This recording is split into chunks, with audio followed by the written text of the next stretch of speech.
E aí pessoal, bem-vindos, eu sou o Professor Pinguim, mais uma vez de volta no nosso canal falando sobre como matemática é bonita, como matemática tem coisas interessantes, como matemática tem coisas úteis. Começar agradecendo a todos vocês que me prestigiaram no evento da semana passada, o Pint of Science. Foi muito legal ter participado, eu gostei muito. Se você não teve a oportunidade de ver, de participar ao vivo e está curioso para ver sobre um método de ensino que utiliza RPG, tem aqui embaixo, lá na descrição, lá embaixo. Vocês estão vendo? Na descrição tem o link para o reprise da apresentação. Foi muito bom participar, foi muito bom fazer parte de um projeto de divulgação científica, mostrar como divulgar ciência é uma coisa importante, como a ciência como um todo é importante, como a forma que a gente enxerga a ciência é importante, os cientistas. Eu estou feliz e orgulhoso por ter participado desse evento. Obrigado a todo mundo que organizou, todo mundo que participou, porque tem muita gente. O que você viu lá na apresentação é a ponta do iceberg. Tem muita gente trabalhando por trás de fazer aquilo funcionar tão bem como funcionou. Beleza, agora vamos falar um pouco de matemática. Na semana passada a gente deu uma ideia introdutória sobre o que era o transformador de Laplace, mostrando a parte bonita da ideia, mas sem botar nenhum exemplo prático com isso. No vídeo da semana, a ideia é a gente botar exemplos práticos que usem transformador de Laplace para resolver problemas. Se você não viu o vídeo da semana passada e está curioso para aprender um pouco mais sobre o transformador de Laplace, aqui em cima de mim deve estar passando um cardzinho agora, mas se você não viu o vídeo da semana passada e ainda assim quer continuar assistindo, acredito que dá para pegar muita coisa mesmo sem ter visto o vídeo da semana passada. Bora lá, vamos começar? Vamos fazer um resumo rápido do vídeo da semana passada, onde a gente falou sobre o transformador de Laplace. O transformador de Laplace, a gente encarou ela basicamente como sendo uma caixa mágica. Você tem umas funções f que estão numa variável t, você consegue transformar essa função numa função nova que está numa variável s usando a, abre aspas, caixa mágica da transformada de Laplace. No fundo, essa caixa mágica é uma metáfora para calcular esta coisa. A nossa nova função, f na variável s, é o resultado dessa integral de 0 a infinito e menos st, f de t dt. É uma integral definida na variável t, o que quer dizer que a variável t você vai substituir por valores e ela vai acabar assumindo a variável t. Sobrando essa variável szinha aqui, e essa variável s é o que vai fornecer a nossa função f1 de s. Como toda vez que você põe uma função f de t igual na entrada e você vai calcular sempre a mesma integral, o resultado na saída é sempre o mesmo, o que torna possível que a gente tabele as principais funções do mundo.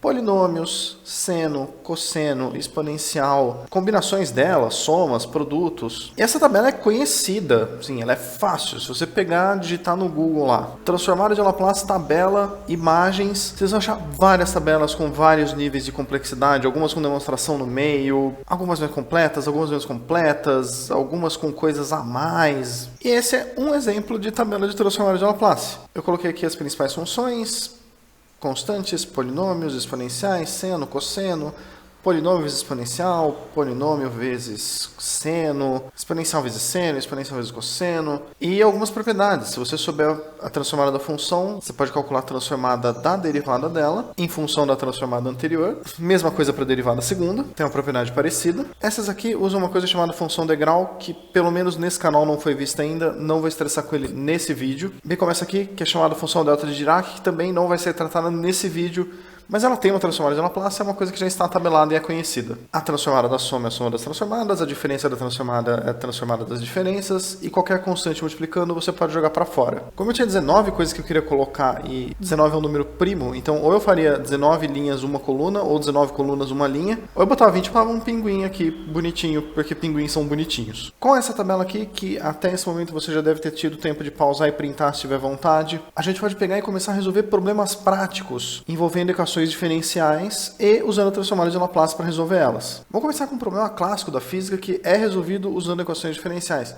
que é um problema que vai e volta.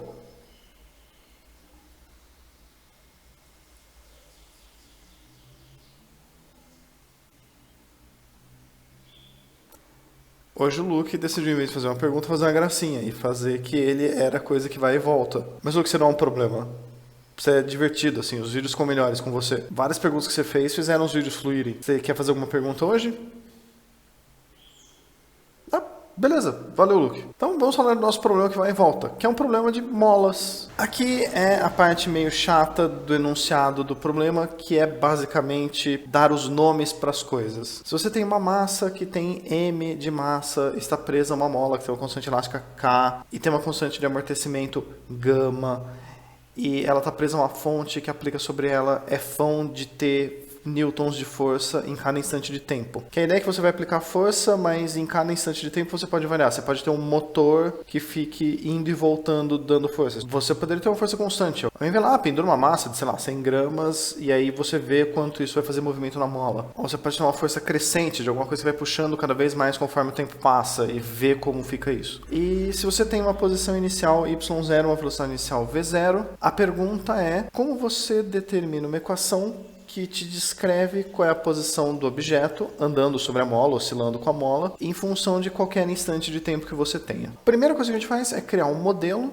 onde a gente vai pegar os dados físicos e tentar transformar eles em equações matemáticas. Eu vou supor a mola vertical. A mola ser vertical ou a mola ser horizontal, para efeitos de equação, não faz diferença. Eu vou desenhar na vertical porque eu acho que o desenho vai ficar mais bonitinho.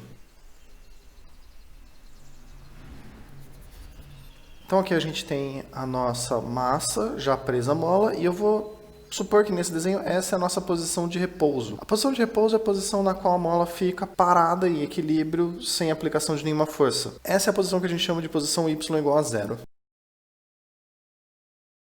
E aí, por ação de forças externas ou simplesmente de alguém puxar ela e soltar, ou de dar um tapão nela, dar algum impulso inicial, ela vai começar a fazer um movimento. Enquanto ela está agindo, a mola vai fazer uma força que a gente chama de força elástica, que é aquela força que quando você estica uma mola, ela quer voltar para a posição original e quando você comprime a mola, ela quer esticar para a posição original. Em física, desde o ensino médio, você estuda essa força como sendo a constante da mola vezes o tanto que ela esticou em relação à posição inicial. A gente vê essa força como sendo negativa porque toda vez que a mola está para frente, a força vai para trás tentando puxar e toda vez que ela está para trás, ela vai empurrar para frente para voltar à posição original.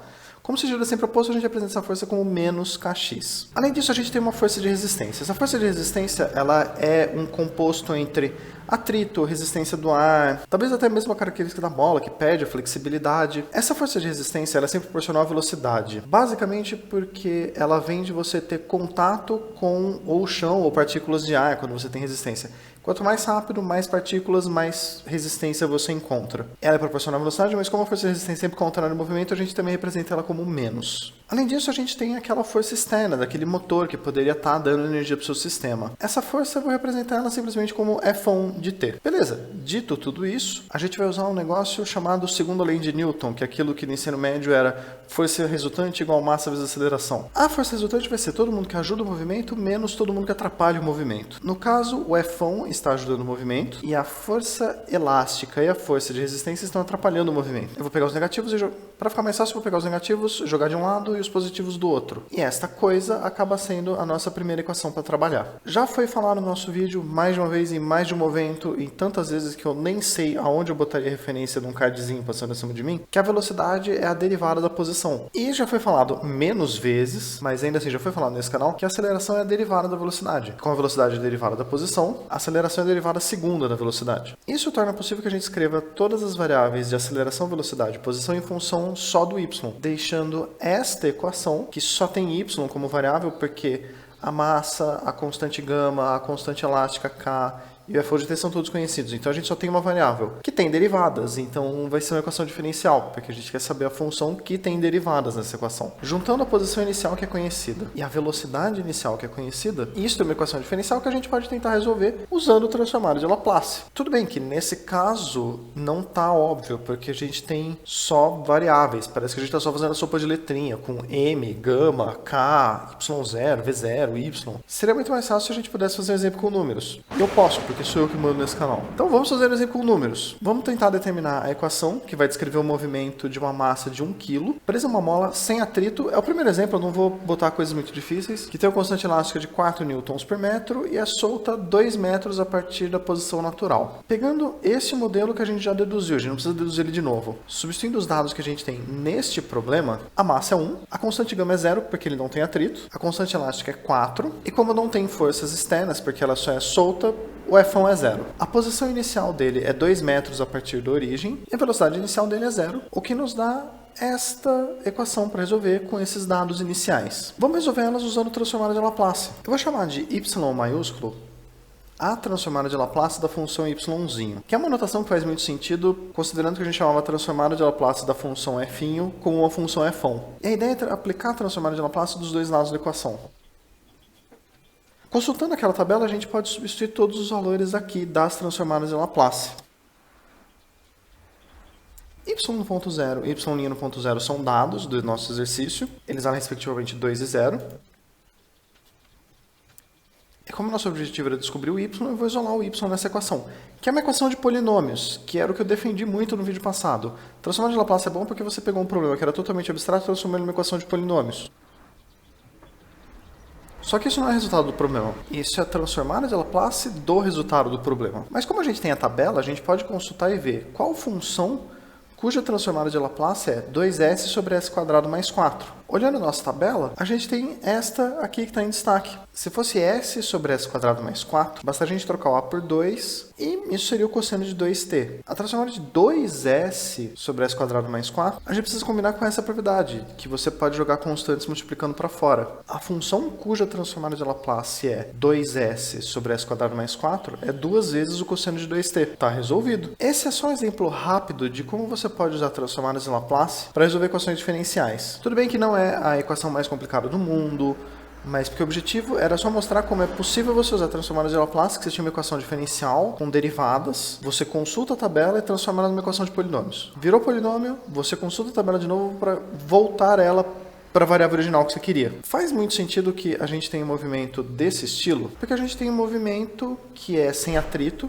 então você não vai ter perdas de energia. Você começa na posição 2 e sem dar nenhum impulso, nem para frente nem para trás, você só solta e deixa essa partícula percorrer livremente. É uma mola ideal, que não vai dissipar energia nunca. Pegando essa solução do problema, aquele nosso bom e velho software que já foi usado tanto nos nossos vídeos para plotar o gráfico dessa solução, a gente tem isso aqui, que é o movimento de uma mola ideal. Ele começa na posição 2, vai descendo, chega no menos 2, vai subindo, volta para o 2, vai descendo, chega no menos 2. E para sempre, já que ela não tem atrito e nenhuma fonte externa dando nem tirando energia, o movimento dela vai ser sempre esse. E agora eu tenho uma proposta para vocês. Semana que vem. E aí para semana que vem eu tenho algumas ideias do que a gente poderia discutir. A gente poderia discutir mais problemas desse estilo. O que aconteceria se a gente botasse atrito e focar muito mais na parte de interpretação do que na resolução. Outra proposta seria a gente estudar fenômenos físicos que envolvem massa e mola. Tem dois que eu acho que são muito interessantes, que é a ressonância e batimentos, que são dois fenômenos que são mais de acústica, mas eles têm a ver com esses movimentos periódicos, então talvez seja alguma coisa interessante da gente estudar no nosso canal na semana que vem. Hoje a gente vai mudar radicalmente de assunto e falar de algum tópico que não tenha relação com esse. Deixa aí no comentário qual